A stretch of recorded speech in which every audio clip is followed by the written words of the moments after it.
আসসালামু আলাইকুম everyone, welcome back to my channel. চলে আসলাম একটা প্যানকেকের রেসিপি নিয়ে। রেসিপিটা শেষ পর্যন্ত দেখার অনুরোধ রইল। ভালো লাগলে একটা লাইক করে দিবেন। আপনাদের লাইক আমাদের অনেকটাই এগিয়ে যেতে সাহায্য করে। এখন দুইটা ডিম ভেঙে নিলাম। এর ভিতর নিয়ে নিব হাফ কাপ চিনি, তারপর নিয়ে নিব 1 চিমটি লবণ। লবণটা দিতে হবে, খেতে ভালো লাগবে। ভালোভাবে মিশিয়ে নিতে হবে যতক্ষণ পর্যন্ত চিনিটা না গলে যাবে, ততক্ষণ মিশাতে হবে। মিশানো হয়ে গিয়েছে। এখন দিয়ে দিব 2 টেবিল চামচ তেল,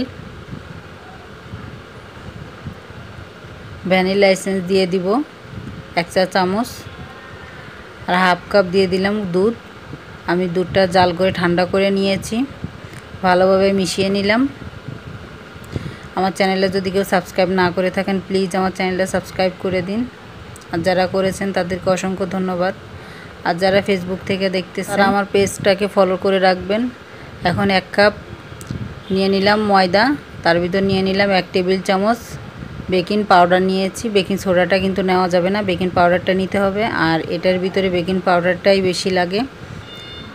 ভালোভাবে মিশিয়ে নিলাম, হালকা হাতে মিশিয়ে নিয়েছি। এখন একটা প্যান গরম করে নিলাম, এর ভিতরে একটু তেল দিয়ে দিয়েছিলাম। তেল দিয়ে ভালোভাবে টিস্যু দিয়ে মুছে নিলাম।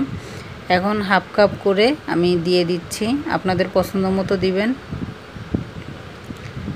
এখন দেখেন এটার ভিতরে যখন এখন ছিদ্র ছিদ্র হবে তখন বুঝতে হবে যে হয়ে গিয়েছে। না ঢেকেও করা যাবে, কিন্তু ঢেকে দিলে তাড়াতাড়ি হয়, এই জন্য ঢেকে দিয়েছিলাম আমি। এখন হয়ে গিয়েছে, দেখুন কালারটা এরকম আসবে অপর সাইডে। এখন নামিয়ে নিলাম। আরও একটা দেখিয়ে দিচ্ছি, দেখেন সেম ওরকমই হয়েছে। এখন বানানো হয়ে গিয়েছে সবগুলো। 7টা হয়েছে আমার 1 কাপ ময়দায়। আমি বাসায় বানিয়েছিলাম, যে নোটেলা বলে বা নসিলা যেটাই বলে, আমি বাসায় যে বানিয়েছিলাম সেটা দিয়ে আমি এখন পরিবেশন করব। আমার বাচ্চারা খুবই পছন্দ করেছে। এইভাবে আপনারাও বাসায় বানিয়ে ট্রাই করতে পারেন। আমার একটা বানানো হয়ে গেছে, এখন কেটে নিলাম। আমি অফ ক্যামেরায় কেটে নিয়েছি। দেখুন কত সুন্দর লাগছে দেখতে। আজকের মতো এখানেই বিদায় নিচ্ছি। আল্লাহ হাফেজ।